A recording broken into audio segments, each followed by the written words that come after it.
Good evening, and welcome to the Manchester Junior Senior High School Fall Sports Parent Meeting. First, let me say that I appreciate our community's patience and understanding as we continue to work together towards a safe reopening of athletics and academics at Manchester Community Schools. We've worked closely with the Wabash County Health Department, the Indiana Department of Education, and the Indiana High School Athletic Association in defining our ever-changing procedures, protocols, and best practices. Please note that throughout this entire process, the safety of our athletes, coaches, and trainers has been and will continue to be our top priority. I would also like to mention at this time that topics such as the governor's mask mandates, the crowd location and size adjustments, IHSA Phase 3 policies, and any other fluid guidance will be mentioned at a later date and a little bit closer to our home contest. However, we are thrilled to hear this week that the IHSA has decided to continue to move the process forward, and MCS athletes are starting our preparations for the 2020 and 2021 seasons. If you've been to any athletic presentation over the last few years, you know we've started a new tradition. I know we're recording our message tonight, but this tradition will continue. All right, are you ready? It's time to wake up the neighborhood. We are Squire Strong. We are Squire Strong. One more. We are. All right, good job. Thanks. Let's get this thing started here. So, all right. Hello and welcome again. Exciting year of Squire Athletics. I want to thank our parents and guardians for your effort and commitment in allowing your son or daughter to compete for our beloved Squires. Your sacrifices along the way are noted and much appreciated. We're kicking off the 2020-2021 season with our annual Fall Sports Parent Meeting. Tonight you're going to get a quick but thorough snapshot of the ins and outs of our athletic department. We'll lay out our vision and goals, talk to you about decision making and consequences that could come about. We'll assist you with some information about MCS and IHSA guidelines, also cover some paperwork and paperless paperwork that is required for participation. We'll also discuss some chain of command concerns, the importance of being involved, whether that's through the Booster Club or supporting our teams with attendance. We'll give you some valuable contact information, and finally, we'll leave you some final thoughts as we head into our season. All right, let's get started. Who are we? Our vision is simple, but it's tough to kind of carry out. We want to be that 50 teams covering over 20 sports, becoming one family. We want to build that within the Squire Strong culture. And we want to live this mantra out. We don't want it to just be words on a tweet or on the back of a t-shirt. We want to be that culture of togetherness. 50 teams, 20 sports, one family, Squire Strong, cohesive group culture. And so how do we get there? We feel there are two important goals that our athletic department kind of hangs its hat on. We want to maximize the student-athlete experience in all areas associated with athletics, and we want to work on development. We want to develop people. We want to develop individuals, and we want to develop our programs with a K through 12 attitude and focus. Our coaches are taught to engage in the teachable moments. I always kind of have a phrase that kind of comes up when I discuss this with our coaches. And it is, most teachers are coaches. And that's true if you look at teacher rosters. But all coaches are teachers. And I think that's important to remember. Throughout our vision and throughout our goals, it's important to remember one piece of information here, though. Participation in high school athletics is a privilege.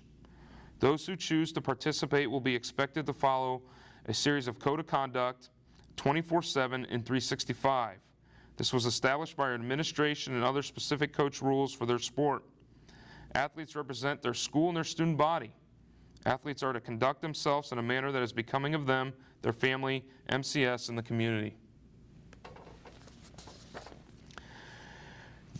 There are policies and regulations and thus consequences when these rules are broken. The conduct of participants in athletics at Manchester Junior Senior High School in and out of school year-round shall be as such, not to reflect discredit upon our school, and not to create disruptive influence on the discipline, good order, moral, or educational environment in our school. Any such misconduct violating these principles shall be subject to disciplinary measures.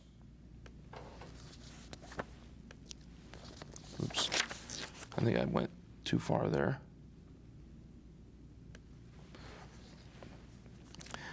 Our athletic handbook lays out the details to the 6 types of code of conduct violations. Please access this through our athletic webpage. There is also the link here in the slideshow. Please check this out. Oops. I will tell you, despite the large amount of reading material in the handbook, the violations typically come down to 3 top high school problems. I want to spend a little bit of time on the top 2 here, but they are cell phones, social media, tweets and texting, intimidation, hazing and bullying, it's kind of phase 2, and the third one is the drug and tobacco and alcohol abuse.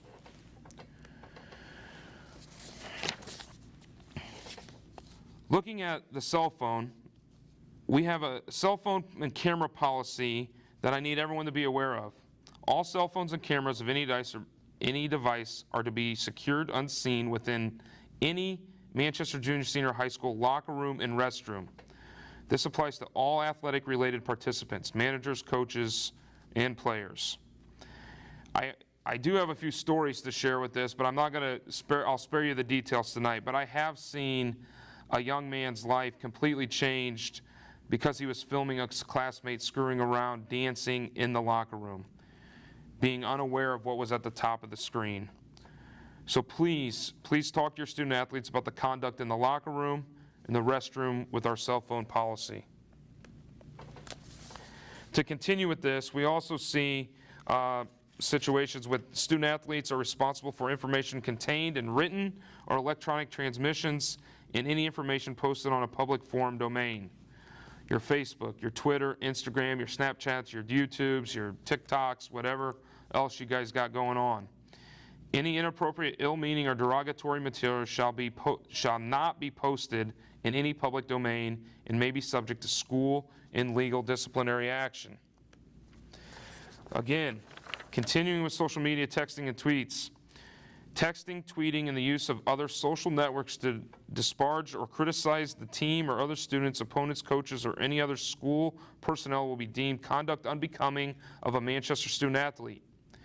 Any individual identified on a social network site which depicts illegal behavior, will be considered in violation and may be subject to an athletic, school, or legal disciplinary action.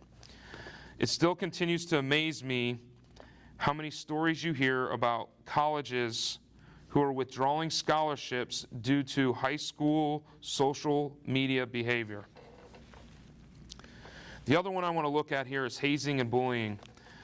MCS will comply with the provisions of the House Bill 1423 anti-bully legislation. This will include parameters for investigating, reporting, and providing follow-up services to complaints alleging bullying behavior. Students' parents who have complaints regarding bullying shall notify MCS teachers, coaches, and administrators immediately. Okay, we're getting somewhat out of the nasty stuff. Let's get you some information. The athletic department does not provide insurance coverage for student athletes. However, the IHSAA does carry catastrophic insurance to cover major injuries occurred during participation in IHSAA sport programs. Speaking of injuries, we have a great athletic training department. Our training room is for treatment and rehabilitation of injuries. Parkview Sports Medicine has been a tremendous partner over the last few years and has provided a certified athletic trainer for us in our athletic program. His name is Kevin Watson. Many of you guys are familiar with him, and we're very fortunate to have someone the caliber of Kevin working on our student athletes at a school our size. He is busy, so make sure you keep your scheduled times and appointments. He also will start a series of what's known as impact testing. This is to develop baseline information when dealing with concussions. His contact information is there below as well. Speaking of concussions, beginning on July 1st, 2012, it is an Indiana state law that athletes and parents must be given concussion information. You can find this on our athletic webpage, but more importantly, this is also one of the final forms that you signed electronically or digitally. So please make sure you read those documents before you sign them. Another area to be concerned about or to make sure you have information on is cardiac arrest. Beginning on July 1 of 2015 is an Indiana state law that athletes and parents must be given cardiac information and sign a form that they have received information pertaining to cardiac arrest and that their student athlete could experience cardiac arrest due to participation in particular sports. Once again, this information can be found on our webpage, and it is another final form that you need to read through before you sign. In addition to with this, you'll also see that coaches, when they conduct their meetings here in the next week, will go over a risk statement. Coaches are directed to instruct athletes in a safe and proper techniques of their sport. However, due to the nature of athletic activity, injury and even death may occur. Okay, shifting gears once again. Let's now talk about requirements to participate in the changes that have occurred. We're talking about our physical forms here and our final forms. First, the physicals have about 3 parts. They have 3 parts: the history form, the actual physical examination form, and the consent and release form. And I have an asterisk here indicating that the IHSAA, which many of you are aware, is allowing the 2019-2020 physical to stand for the 2020-2021 year. However, you cannot just simply say, I want to use last year's physical. There's actually a packet of information, or what I would call our COVID documents or COVID paperwork, that you have to fill out and in writing indicate that you'd like to use last year's physical. Accompanying that paper is an updated IHSA questionnaire asking you a few questions. If you answer yes, you need to go get a new physical. There's also a new Parkview Sports Medicine paper. There's a new form there that has now a COVID clause that needs to be signed. And also there's a new consent and release form. So that's just kind of phase 1. I will say that this has worked, this has been great. Our families have done a great job with this. I have over 200 and some athletes already ready to go. They're in green is what we call it on final forms, which is fantastic. So thank you guys. But the emergency medical card, athletic responsibility acknowledgement, the Parkview form, concussion and cardiac arrest, which was mentioned earlier, are all now on final forms. Please check that website and sign those, read those over, and fill those out with your digital signatures. This is the third fall season using final forms. I think things are going much more smoothly than previous. I will attempt to have some Chromebooks just in case we have some problems in the first few weeks of school, or we'll try and help no matter what you need. Please just reach out to us and we'll help you.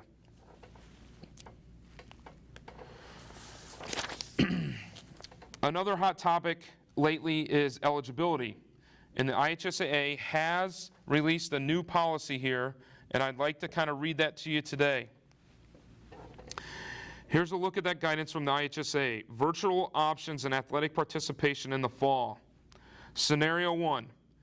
If a school is offering virtual distant learning, e-learning, or online courses taught by the member school personnel, a student athlete can attend 100% of the day virtually and still participate in education-based athletics. However, local control decision-making can set a requirement above this standard. We will follow the IHSA guidelines here. Scenario 2, if a third party is delivering the instruction to our students, which is defined as teachers not employed by our school corporation, and that percentage of courses being taught of a third party is over 30% of the total number of courses offered in a semester, a waiver is required from the IHSAA. This waiver is for the school, not the individual. So that's kind of on us. We need to make sure we work through if you're doing kind of maybe a hybrid model, we just need to see who is doing the instructing. Because if it is a third-party instructor, that kind of changes the rules. Scenario 3, If a student athlete is attending a non-public virtual school full-time in the fall, the IHSA bylaws 12-6 are still applicable. This is kind of falls back into the normal domain of virtual school, and I will say the criteria to participate does become more difficult. But to continue with eligibility here at Manchester, you have to pass at least 5 full credits. High school final grades from the previous year do carry over to the fall, and we do send out eligibility list. Student athletes at Manchester Junior Senior High School must have attended all classes that day or the day before in the case of Saturday contest. I will say that we will try and maintain these rules, but we will have to have a little more flexibility due to the COVID response in 2020, 2021.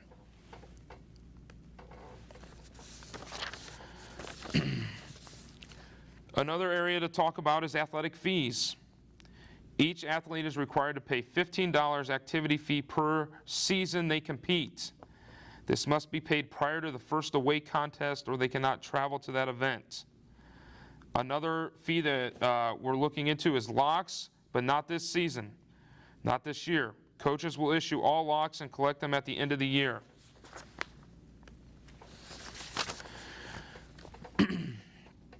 Transportation. We're still working through some of our athletic transportation changes at this time. And this is typically when I give you my big spiel about how riding the school transportation and riding home from events is all about building that team culture, and it helps us become part of that one family. However, I know I'm going to have to back away a little bit from my spiel. We will be much more flexible with our COVID response in 2020, 2021. However, if you are going to use your parents as transportation, we do need forms signed, and your coaches will have these forms. If you're going to go with another parent or friend, this alternative authorization form must be filled out prior to departure. So make sure you're communicating with your coaches. We'll make sure that they have the forms ready for you. Another area I'd like to talk about tonight is chain of command. This is for myself, coaches, the community. Coaches have been taught to be approachable, to extend that hand to someone in need, and we will listen. And this chain of command is established to get the best results possible through the proper and collective discussions. It is as follows. Athletes should talk to their coach. Parents should then set up a meeting with the coach and athlete. And finally, parents should contact the athletic director if needed to meet with the coach, parent, and athlete. Please use the chain of command. All right, we're moving right along. Now let's get into some of the good stuff, the positive things here. The Booster Club. The Manchester Athletic Booster Club provides important benefits to all athletes at Manchester Junior Senior High School. It is our hope that parents of student athletes will become members of our Booster Club. 50 teams, 20 sports, one family, we are Squire Strong. This is what the Booster Club represents. We are under new leadership, and they've already established some new criteria and new ways to get more involvement. You'll hear some more information coming from them very soon. Okay, punch passes. If you can't always attend or be a part of our Booster Club, but we still would love your support to attend our contest. We do have a punch pass system that will continue. Student punch passes are $15 for 10 events. Senior citizens, $20 for 10. And adult punch passes are $30 for 10 events. County, conference, and IHSA tournaments are not covered by the passes. This is a significant discount. These are, if you look at it, 10 events at $5 a piece, that's $50, so your student pass is 70% off. 60% off for your senior citizens and 40% off for your adults. So all these funds goes right back into our programs. Another exciting day to talk about is Media Day. We've established Media Day as Monday, August 10th for our high school fall sports. Our junior high sports will be starting up about that time, so they will have an alternative Picture Day, Media Day. Some other dates to look at and maybe remember here. These are tentative for a lot of reasons, but the winter fall sports meeting. I'm sorry, that shouldn't say fall in there. I'm sorry. That is winter parent meeting. The winter sports parent meeting is October 26th. The fall sports award is November 12th. Once again, the winter parent sports meeting is October 26th, and the fall sports awards will be November 12th. Again, tentative. Sorry about the typo. Here are some websites and contact information or the ways to follow our student athletes. I think we've done a nice job on social media with the promotion of our student athletes, and I encourage you to follow them at Facebook, Twitter, the athletic page as well. Please support our local media as well. They do a fantastic job covering our school our size. Some other contact information here. There's the athletic office, my email, Joe Kerr, the real boss. She will take care of you. Whatever you need, she will get you in the right position to get that answered for you. A couple other things before I kind of wrap up here. One thing I want to definitely share during this time is to continue to kind of work on our sportsmanship. Athletic administrator ejections have been down in the IHSA. Coaches' ejections are down. Player technicals, yellow cards ejections are down. Yet fan and spectator ejections are up through the roof. So I encourage our audience here, our parents, our community, to be Squire strong and to be good sports. One quick look at the 2019-2020 season is that we kept a 7-year streak of over 100 points on the IHSA sportsmanship program. We finished with 109 points, which did include an ejection and no spring sports, but we did an excellent job again being exemplary and in the over 100 points here. Let's keep this going, and let's make the 2020-2021 just as successful. Finally, typically at this point of our fall parent meeting, we have broken up into breakout sessions around the school. For obvious reasons, we cannot do that this year. Team meetings will be on our coaches during week 1. They're in the process of setting these up right now. Team meetings will cover a more detailed look at some of these topics and look at more sport-specific rules that apply. We hope you can attend. We need you to attend. And don't forget, 50 teams, 20 sports, 1 family. We are Squire Strong. That is who we are. Thank you.